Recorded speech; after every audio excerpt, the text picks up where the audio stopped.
In fact, we have Mr. Atul Chaturvedi, the Executive Chairman at Shree Renuka Sugars, joining in on the show right now.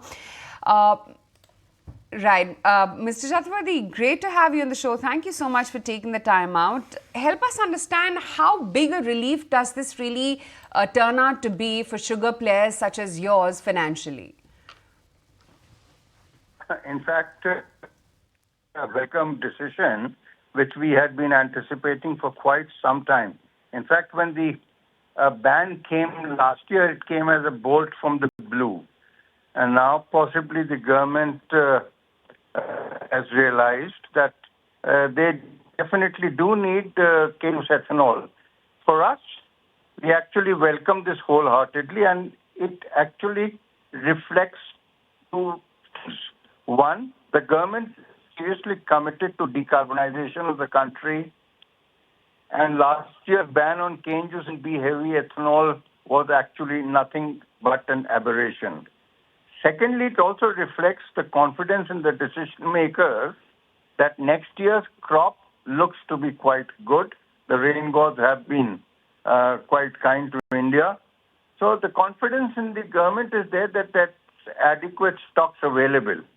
From Renuka's perspective, it definitely is bound to help the volumes. But I would actually consider this at this point of time only as a work in process, because we also anticipate that the price of ethanol needs to be jacked up to be closer to the maize ethanol values. Maize ethanol today is about 72 rupees a liter, whereas cane juice ethanol is 65 rupees and B-heavy is only 60 rupees a liter. So keeping this in mind, and also the fact that the FRP for next year's cane crop has already been announced. So it's important that the decision to increase the price of ethanol also gets taken before the crushing season starts. And we anticipate that the government is going to take this decision. So overall, it's definitely a move in the right direction and is bound to help the company and the sector as such. Yeah.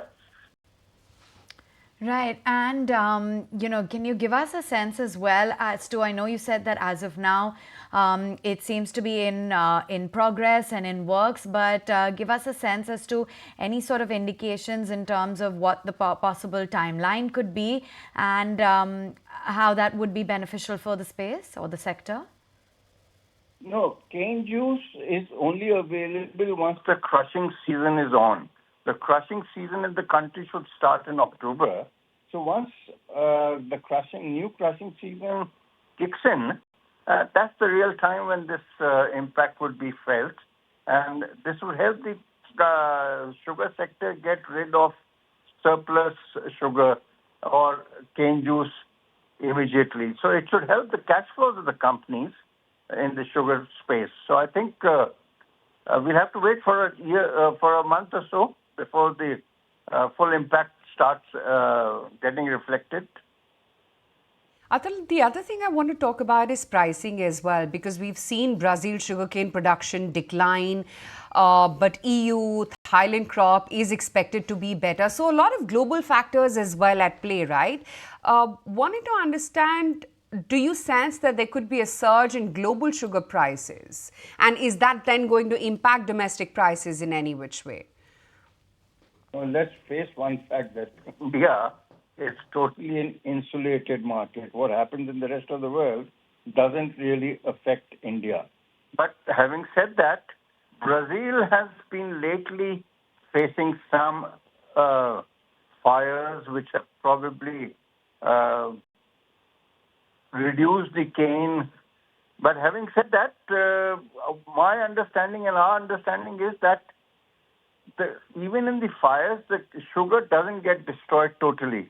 But possibly Brazilian sugar volumes might come down by maybe 500,000 tons or slightly lower than that. Thailand seems to be good. Europe is all right. China production seems to be good. So, but in spite of that, the demand is also reasonably good in the international market. So sugar values, which had plummeted to about close to 17 and a half cents, are now inching towards the 20-cent mark. So they should remain relatively elevated.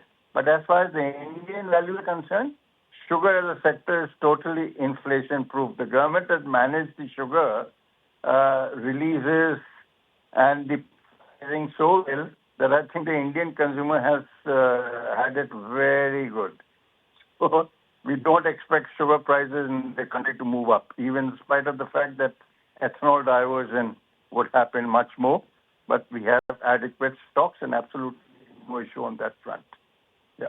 The other thing I wanted to talk about, when you look at the dynamics of the sugar sector right now, the fact that sugarcane prices are rising, there hasn't been any increase in MSP of sugar, and ethanol prices were also impacting spreads. Now, with this particular move, the fact that the government has relaxed the restrictions on ethanol production, do you think margins of sugar companies are also set to improve, or do you think it's going to be a bit of a limbo till the other factors as well fall in place? No, I won't say that it will be in a limbo because the government is also seized of the matter in terms of increasing the minimum selling price of sugar. In fact, the cooperative sector had actually done a homework in terms of costs across the country, and they've come up with a figure of closer to about 42 rupees a kilo, as against the 31 rupees a kilo minimum selling price which is there. So, but having said that, currently the sugar is actually not selling at the minimum selling price. It is selling closer to 36, 37 rupees. So we expect that the minimum selling price would also be increased in due course of time, possibly before the new season kicks in.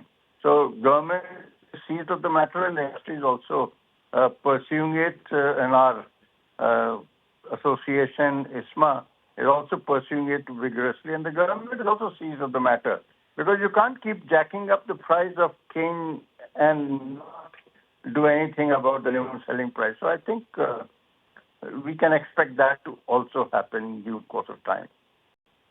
Yeah. Okay. The one factor which is still left is exports. How soon can we expect a decision? Because I know that ISMA is urging the government to allow about almost 2 million tons of exports this season itself.